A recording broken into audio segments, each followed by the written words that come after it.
De pausar el video cuando lo considere necesario. Por ejemplo, para leer notas que se escriben en la margen izquierda. Curso de cálculo integral. Buenos días. Sección 4.9 y 5.4. Antiderivadas o integrales indefinidas. Vimos hasta ahora cómo calcular la integral entre a y b de f de x usando sumas de Riemann. Este proceso es realmente muy largo y a veces no es posible. La idea es buscar un método más eficiente para evaluar al menos algunas integrales definidas, ya que no todas será posible.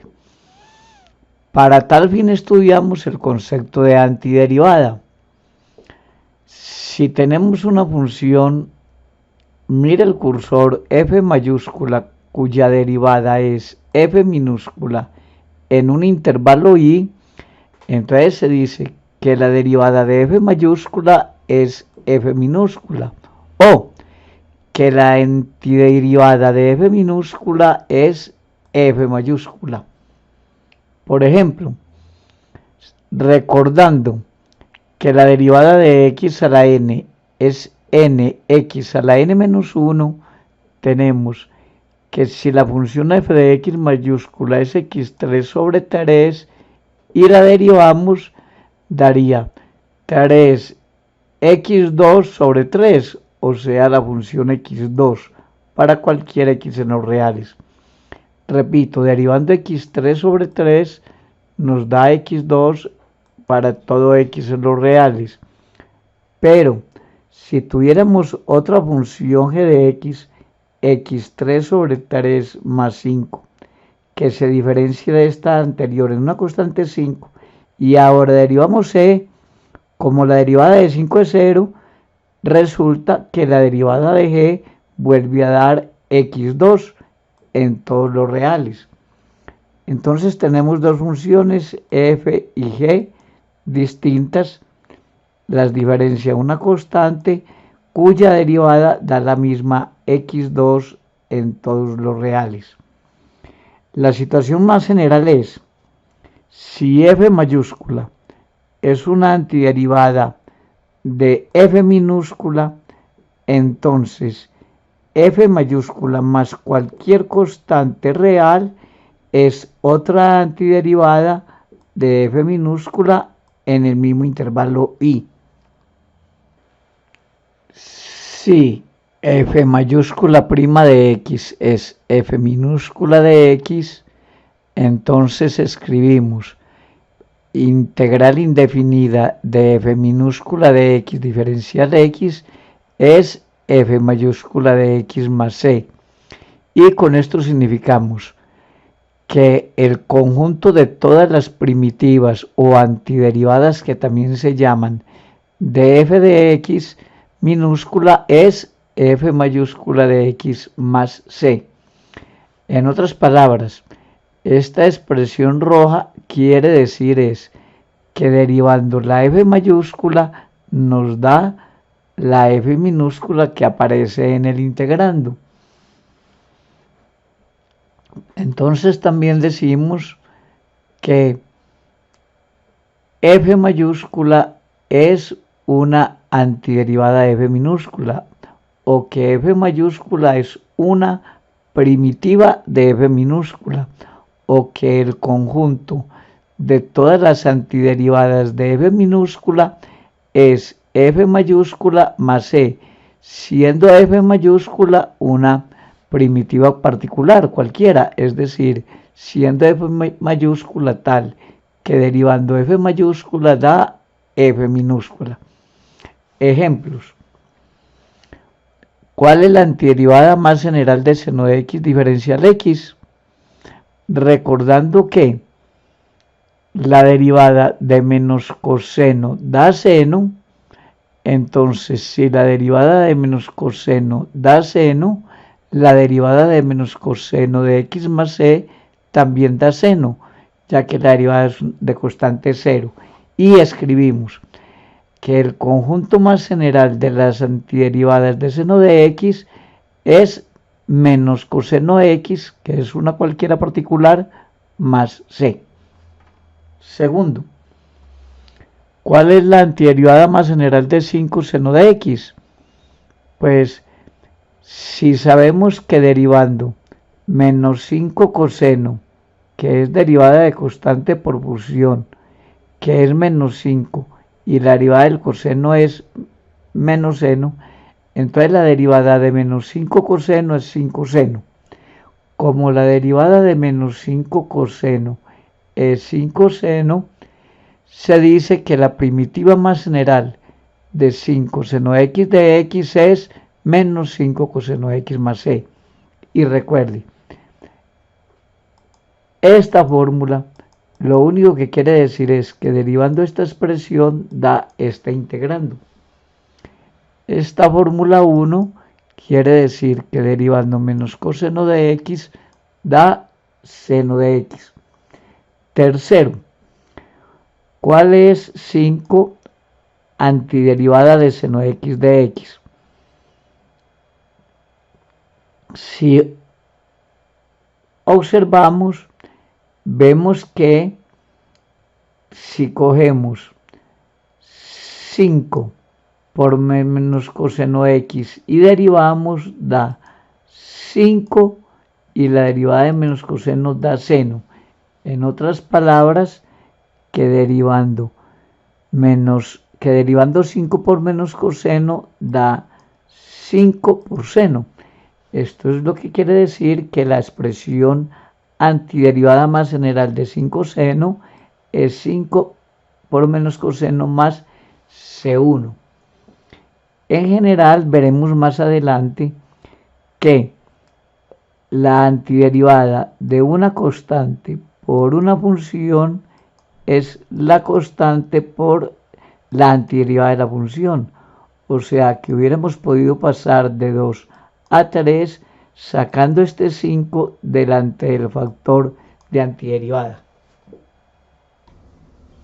Propiedades de las antiderivadas o integrales indefinidas.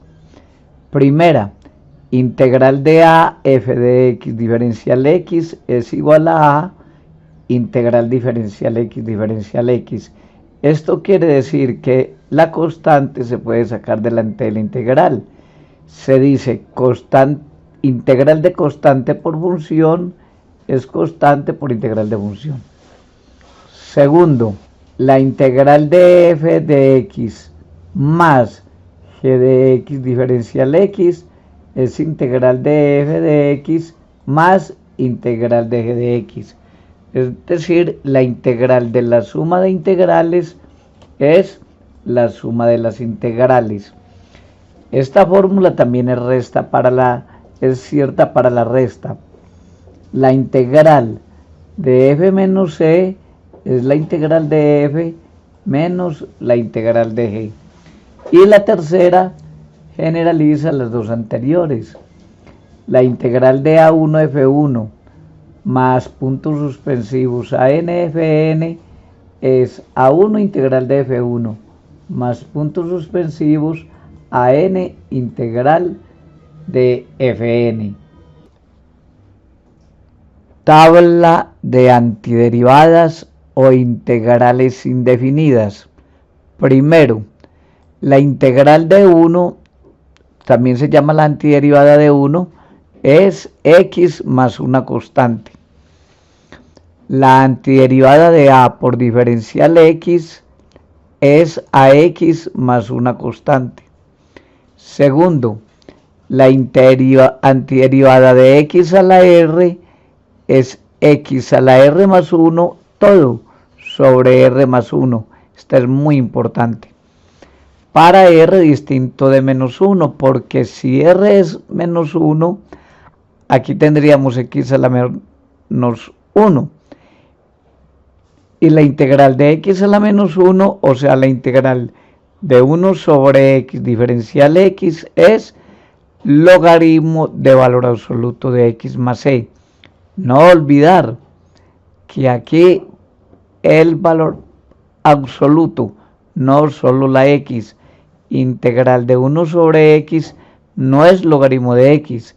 La integral de 1 sobre x es logaritmo de valor absoluto de x más una constante. Cuarto, muy sencilla. La integral de e a la x diferencial x es de nuevo e a la x diferencial x.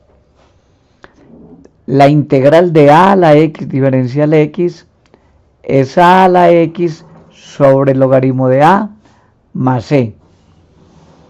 Quinto, la integral del coseno es el seno más c. Y la integral del seno es el menos coseno más c. Verifíquese en esta última que esto quiere decir que derivando menos coseno da seno. La derivada de secante cuadrada es tangente de x más c, porque la derivada de tangente es secante cuadrada. La derivada de secante tangente es secante más c, ya que la derivada de secante es secante tangente. La derivada de cosecante cuadrado es menos cotangente más c, ya que la derivada de menos cotangente es cosecante cuadrada. La derivada de cosecante cotangente es menos cosecante más c, ya que la derivada de menos cosecante es cosecante cotangente. La antiderivada de 1 sobre raíz de 1 menos x2 es seno inverso de x más c. No confundir seno inverso de x con 1 sobre seno de x. La antiderivada de 1 sobre 1 más x2 es tangente inversa de x, ya que la derivada de tangente inversa de x es 1 sobre 1 más x2. Ejemplos, numeral A, raíz cúbica de x4 menos raíz cuadrada de x3 por diferencial x. Solución. Raíz cúbica de x4 es lo mismo que x a la 4 tercios. Y raíz cúbica de x3 es lo mismo que x a la 3 medios.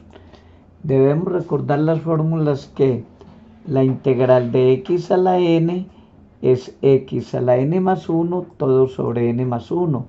También en este segundo término, la integral de x a la n es x a la n más 1 sobre n más 1. Haciendo las operaciones, esto da x a la 7 tercios sobre 7 tercios, que es lo mismo que 3 séptimos x a la 7 tercios, menos x a la 5 medios sobre 5 medios, que es lo mismo que 2 quintos x a la 5 medios más c. Numeral. La b es antiderivada de 3y menos 5 por 1 más y2 a la menos 1. Debemos recordar que antiderivada de resta de funciones es la resta de las antiderivadas. También que la antiderivada de una constante por una función es la constante por la antiderivada de la función. La antiderivada de y, que es y a la 1, es entonces y a la 1 más 1 sobre 1 más 1. Es decir, la antiderivada de y a la 1 es y a la 2 sobre 2. Aquí vuelve una constante por una función, cuya integral es la constante por la antiderivada de la función. Y la antiderivada de 1 más y2 a la menos 1 es tangente inversa de y más c. Es una fórmula que teníamos desde el semestre anterior. Numeral c, antiderivada de e a la teta menos 1 sobre e a la teta diferencial teta. Solución. La antiderivada de e a la teta es e a la teta, una fórmula que ya habíamos visto. Integral de e a la x es e a la x. Y la integral de menos 1 sobre z es menos logaritmo de valor absoluto del logaritmo de teta. No olvidar el logaritmo. Recordemos, antiderivada de 1 sobre x de x es logaritmo de valor absoluto de x más c. Numeral d, antiderivada de 5 tangente cuadrado de teta menos 3 seno teta cotangente de teta sobre seno cuadrado de teta diferencial teta. Solución. Lo primero que haremos es mirar que en el numerador hay dos términos, es decir, dos expresiones separadas por más o menos, y entonces efectuaremos la división primero. Haciendo eso nos dará en la primera 5 tangente cuadrada sobre seno cuadrado diferencial teta menos 3 seno teta coseno teta sobre seno cuadrado de teta. Ahora, tangente cuadrado es seno cuadrado sobre coseno cuadrado. Cancela entonces un seno cuadrado para obtener 5, 1 sobre coseno cuadrado diferencial teta. Y para la segunda integral, esta que indicamos con el cursor, cancelamos un seno y nos da entonces 3 cotangente sobre seno. Finalmente, este coseno cuadrado del denominador lo podemos subir como secante cuadrada, ya que secante cuadrada es 1 sobre coseno cuadrado. Y en el seno del denominador de la última lo subimos como cosecante. Finalmente, para el último renglón, la antiderivada de 5 secante cuadrada, este pedacito, daría 5 tangente, ya que la derivada de tangente es secante cuadrada. Y para la antiderivada de menos 3 cosecante cotangente es 3 cosecante cotangente, ya que la derivada de cosecante es cosecante cotangente y las constantes pueden salir. Vamos a hacer un ejemplo de movimiento rectilíneo. Recordemos que si un móvil se mueve en línea recta, su velocidad se define como la derivada de espacio con respecto al tiempo y su aceleración como la derivada de la velocidad con respecto al tiempo. Intentaremos hacer el siguiente ejemplo. Una pelota se lanza hacia arriba desde un edificio de 98 metros de altura con una velocidad de 24.5 metros por segundo. Suponga que la única fuerza que actúa sobre la pelota es debida a la gravedad. Halle A, la altura de la pelota sobre el suelo t segundos después de haber sido lanzada, y B, cuando alcanza la pelota su altura máxima. Además C, cuando choca la pelota contra el suelo. Solución. Lo primero es intentar memorizar el problema. Esquemáticamente tenemos lo siguiente: un edificio que tiene aquí una altura de 98 metros. Desde esta parte de la azotea se lanza una piedra hacia arriba con una velocidad de 24.5 metros por segundo. Lo único que afecta el movimiento es la gravedad, que es menos 9,8 metros por segundo cuadrado. Ya que la piedra sube, la gravedad se opone a ese movimiento. Entonces, lo que debemos empezar es tal vez trabajando con la gravedad. Gravedad es menos 9,8 metros segundo cuadrado, pero gravedad es aceleración. Tenemos entonces aceleración es menos 9,8, redondeando. Pero también aceleración sabemos que es derivada de espacio con respecto a tiempo. Tenemos aquí entonces una formulita para integrar.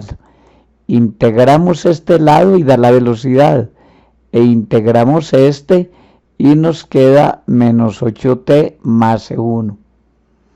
Con esto hemos conseguido la velocidad en el tiempo t, pero dependiendo de una constante. Para hallar la constante debemos hallar alguna condición que tengamos sobre la velocidad, y esta es clara porque la piedra se lanzó con una velocidad inicial de 24.5 metros. En el instante cero se lanzó hacia arriba con una velocidad de 24.5 metros. Es la fórmula que necesitamos para hallar la constante. Entonces, aquí ponemos en vez de velocidad en 0, 24.5 y el tiempo lo cambiamos por 0. Esto nos despeja ese 1 y ese 1 va a 24.5. Volvemos a la fórmula de la velocidad para cambiarse 1 y ya tenemos velocidad es menos 98t más 24.5. Primera parte del problema. Sabemos la ecuación de movimiento. Ahora sigamos integrando. Sabemos que la velocidad es la derivada de espacio con respecto al tiempo. Luego podemos integrar. Integrar acá da espacio y aquí es la integral de la velocidad. En otras palabras, el espacio es la integral de la velocidad, que la teníamos acá. Y la vamos a integrar entonces. Entonces espacio es integral de la velocidad, que es menos 89t2 sobre 2 más 24.5t más una constante. Integramos este pedazo. Ahora de nuevo ocurrió que tenemos el espacio, pero en términos de unas variables y una constante. Debemos ver cómo hallamos esta constante. Para hallar esta constante debemos conocer algún dato para el espacio en algún tiempo. Y ese dato lo conocemos porque en el tiempo cero, que fue donde lanzamos la pelota acá, en el tiempo cero el espacio es 98. Estamos midiendo el espacio desde aquí, desde el origen hacia arriba. Entonces reemplazamos el espacio en el tiempo cero es 98. Y entonces cambiando aquí por 98 y el tiempo por 0, obtenemos la constante 2, que nos da 98, después de unas sumas y restas sencillas. Con esta constante ya reemplazamos de nuevo aquí en la fórmula. El espacio es menos 98t2 sobre 2 más 24.5t más c2, pero le cambiamos la c por el 98 que acabamos de hallar. Luego S de t es menos 9,8t sobre 2, que es 4,9t2, más 24,5t más c2, que es el 98. Y ya tenemos la ecuación que rige el movimiento, la velocidad y el espacio. La pregunta B es, ¿cuándo alcanza la altura máxima? La altura máxima, aquí empieza a subir la pelota y vuelve a bajar. La altura máxima la alcanza en el puntico que empieza a devolverse, que es cuando la velocidad es 0. Entonces, altura máxima es cuando velocidad es 0, pero aquí tenemos la fórmula para velocidad. Basta igualar esta velocidad, poner aquí 0 y despejar t. Nos da que t es 2,5 segundos. Esa es la altura, el tiempo a que alcanza la altura máxima. Para el C, la pelota choca contra el suelo cuando el espacio es 0. Pero tenemos aquí la fórmula para el espacio. Ponemos espacio 0 en esta formulita. Ponemos espacio 0 y igualamos a esta expresión y despejamos t. Nos da t 7.62 y t menos 2,62. Pues por interpretaciones físicas nos quedamos con el t 7.62 segundos.